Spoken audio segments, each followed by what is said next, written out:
Hi friends, ఈరోజు మంచి tasty Puri రెసిపీతో అయితే మేము ముందుకు వచ్చేసానండి.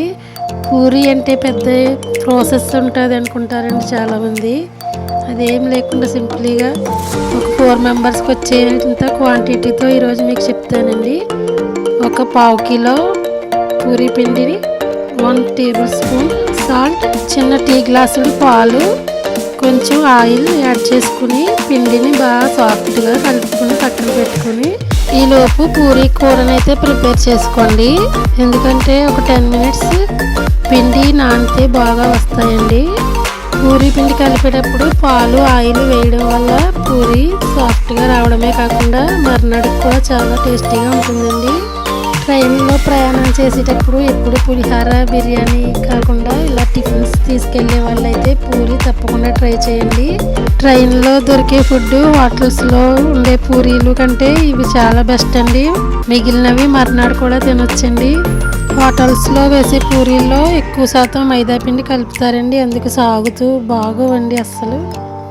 మేము ఎప్పుడు ఫ్రీడమ్ ఆయిల్ అయితే యూస్ చేస్తామండి. పూరీలు కానీ బజ్జీలు కానీ వేసిన అసలు ఆయిల్ అయితే పీల్చుకోదండి, వేసిన ఆయిల్ వేసినట్లే ఉంటుందండి. కొంచెం ఆయిల్తో అయితే నేను చాలా పూరీలు వేసానండి. మా పిల్లలకి నేను చేసే పూరీలు అంటే చాలా ఇష్టం అండి.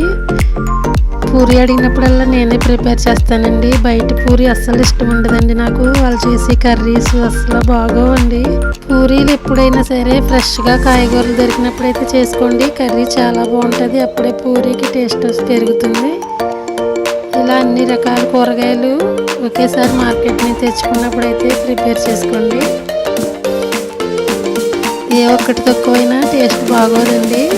అల్లం, పచ్చిమిర్చి, కరివేపాకు, కొత్తిమీర, క్యారెట్, టమాటా, ఒక పెద్ద ఉల్లిపాయ, ఈ ఇంగ్రీడియంట్స్ అయితే వేసానండి. మెయిన్ ఇంగ్రీడియంట్స్ కొంచెం శనగపిండి యాడ్ చేసుకోవాలండి, అప్పుడే థిక్గా ఉంటుందండి కర్రీ. పూరీలు చూడండి ఎంత బాగా పొంగుతున్నాయో. ఆయిల్ బాగా హీట్ ఎక్కిన తర్వాత అయితే పూరీని వేయాలండి. వేసినాక ఒక 5 మినిట్స్కి ఒక పక్కన గరిటెతో నొక్కుతూ ఉండాలండి, అప్పుడే పూరీ పైకి పొంగుతూ ఉంటుందండి. చూడండి ఎంత బాగా పొంగుతున్నాయో. పూరీ చేసుకునేటప్పుడు మరీ పలచగా కాకుండా కొంచెం మందంగా అయితే చేసుకోవాలండి, అప్పుడే బాగా పొంగుతూ వస్తుంటాయి. ఇవాళ వీడియో మీకు నచ్చిందని అనుకుంటున్నాను. అలాగే తప్పకుండా మీరు కూడా ఈ పూరీ రెసిపీని ట్రై చేసి ఎలా వచ్చిందో నాకు కామెంట్ చేయండి. మరిన్ని వీడియోస్ కోసం నా ఛానల్ని చూస్తూ ఉండండి. Thank you for watching. Bye friends.